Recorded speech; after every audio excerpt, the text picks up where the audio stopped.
Hello दोस्तों, मैं हूँ रेणु पांडे और स्वागत करती हूँ अपने यूट्यूब चैनल पर। और आज आप लोगों के बीच में एक देवी माँ का बहुत सुंदर पचरा लाई हूँ।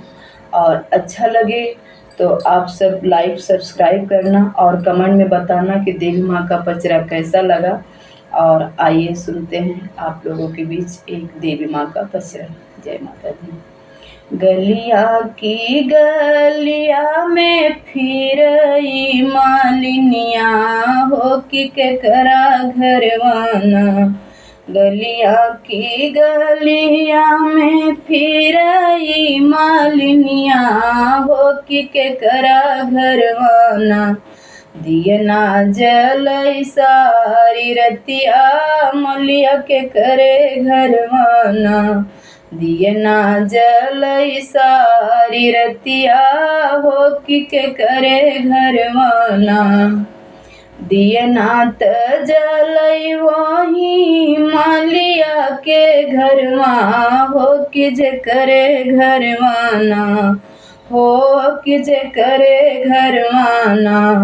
दियना जलई सारी रतिया हो कि मलिया घरवाना। दियना त जलई वही मालिया के घरमा हो कि जवन मलियाना। हो कि जवन मलियाना। गजरा गुथई सारी रतिया हो कि जवन मलियाना। गजरा गुथई सारी रतिया हो कि जवन मलियाना।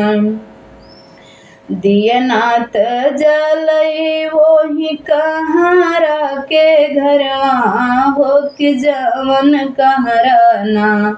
हो कि जवन कहराना।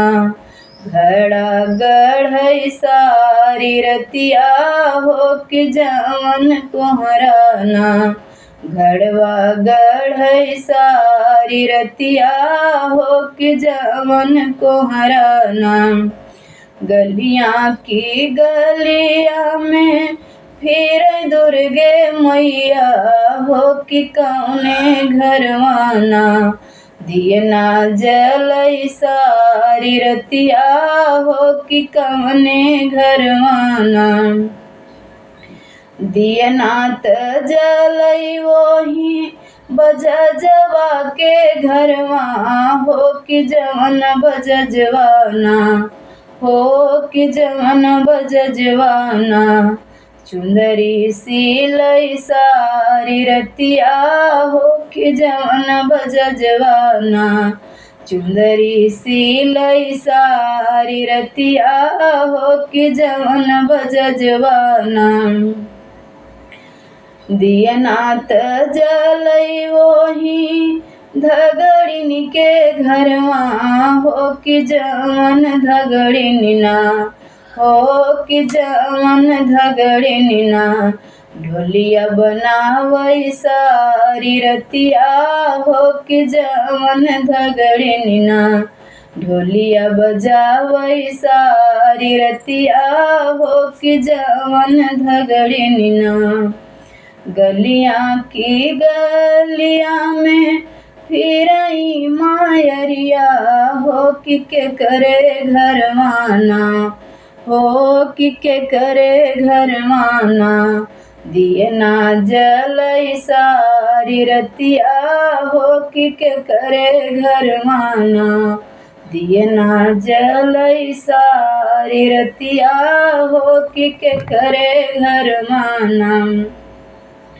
दियना त जलई वही कोहमहरा के घरवा हो कि जवन महराना। हो कि जवन महराना।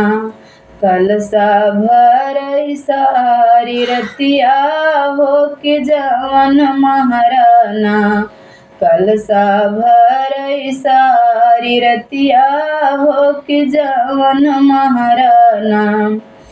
दियना त जलई वही तिरिया के घरवा हो कि जवन तिरियाना। हो कि जवन तिरियाना। कर ली 9 दिन के बरतिया हो कि जवन तिरियाना। कर ली 9 दिन के उपवसवा हो कि जवन तिरियाना। जय माता दी।